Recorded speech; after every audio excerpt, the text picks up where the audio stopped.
ఈ రైల్వే టర్మినల్కి ఆనాడు రూపశిల్పిగా ఆనాడు ఈ కార్యక్రమాన్ని విజయవంతం చేయడంలో నిరంతరం తప్పించినటువంటి మా నాయకులు జి కిషన్ రెడ్డి గారు, గౌరవనీయులు రైల్వే శాఖ సహాయ మంత్రి సోమన్న గారు, గౌరవనీయులు కేంద్ర సహాయ మంత్రివర్యులు కేంద్ర హోం సహాయ మంత్రివర్యులు బండి సంజయ్ కుమార్ గారు, గౌరవనీయులు రాష్ట్ర మంత్రివర్యులు పెద్దలు శ్రీధర్ బాబు గారు, గౌరవ శాసనసభ్యులు బండారు లక్ష్మారెడ్డి గారు, మాజీ శాసనసభ్యులు ప్రభాకర్ గారు, సుభాష్ రెడ్డి గారు, స్థానిక గౌరవ కార్పొరేటర్ శ్రీదేవి గారు, జిఎం గారు, రైల్వే అధికారులకి, ఇందులో పాల్గొన్న ప్రజాప్రతినిధులకి, శిల్పారెడ్డి గారికి, నాయకులకు అందరికీ పేరు పేరున ప్రెస్ మిత్రులకి నమస్కారం.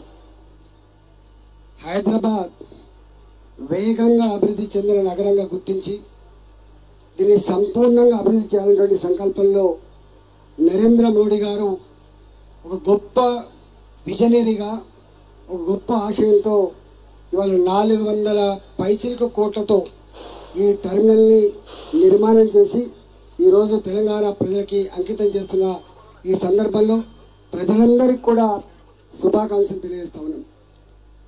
గతంలో రైల్వే బడ్జెట్ సపరేట్గా ఉన్నప్పటికీ కూడా 70 ఏళ్ళుగా 80 ఏళ్ళుగా రైల్వే స్టేషన్ నిర్మాణాలు పాతపడుతున్నప్పటికీ కూడా కేవలం 5 కోట్లతో 10 కోట్లతో తూతో మంత్రంగా తూత్పాలి చేసే పనులు జరిగినాయి తప్ప ఎక్కడ కూడా సంపూర్ణమైనటువంటి అభివృద్ధి జరగలేదు. పెరిగిన జనాభాకి తోడుగా ఇవాళ అవసరాలకు తోడుగా ఇవాళ గొప్పగా నిర్మాణం జరగాల్సినటువంటి ఈ రైల్వే స్టేషన్ల నిర్మాణం జరగకపోగా రైల్వే స్టేషన్లు కూడా దుర్గంధపూరితంగా ఉన్న విషయం మనకు తెలుసు. ఇవాళ పదుల సంఖ్యలో హైదరాబాద్ తెలంగాణ రాష్ట్రంలో కాక దేశవ్యాప్తంగా కూడా వందల రైల్వే స్టేషన్లకు డబ్బులకు వెనకాడకుండా ప్రపంచంలో పోటీ పడే పద్ధతిలో ఇవాళ మోడ్రన్ రైల్వే స్టేషన్ నిర్మాణం కాబోతా ఉంది.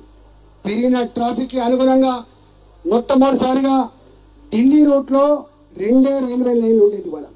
ఇవాళ అనేక జాగాలలో కాజీపేట బల్లర్ష వరకు 4 లేన్ రైల్వే లైన్ల నిర్మాణం చేపట్టడమే కాకుండా దేశవ్యాప్తంగా మొత్తం రైల్వే లైన్లన్నీ కూడా ఎలక్ట్రిఫికేషన్ జరగాలని చెప్పే సంకల్పంలో ఇవాళ మోడీ గారు తీసుకున్న నిర్ణయం ఎంత గొప్పగా ఫలితాన్ని ఇస్తామని చూస్తూ ఉన్నాం. ఈరోజు హైదరాబాద్ కావచ్చు, కాచిగూడ కావచ్చు, సికింద్రాబాద్ కావచ్చు, ఇవాళ అన్ని రైల్వే స్టేషన్లు కూడా 2000 కోట్ల పై చిలుకుతూ ఇవాళ వాటిని మోడర్నైజేషన్ చేసుకొని ప్రజలకు ఎయిర్పోర్ట్లను తలపించే పద్ధతిలో కూడా రైల్వే స్టేషన్ నిర్మాణం జరగడం ఒక శుభసూచకంగా భావిస్తా ఉన్నాం. మేము ఈ మధ్యకాలంలో మల్కాజిగిరి పార్లమెంట్ అనేది అనేక రైల్వే లైన్లకు నిలయం, రైల్వే ప్రాపర్టీస్ కావచ్చు, రైల్వే ఆఫీసులు కావచ్చు, రైల్వే ఉద్యోగుల యొక్క నిలయం అంతా కూడా ఇక్కడే ఉన్నటువంటి ఈ సందర్భంలో జిఎం గారితో నేను రిక్వెస్ట్ చేయడం జరిగింది. కేంద్ర రైల్వే శాఖ మంత్రి గారితో కూడా 3-4 సార్లు మీటింగ్ ఏర్పాటు చేయడం జరిగింది.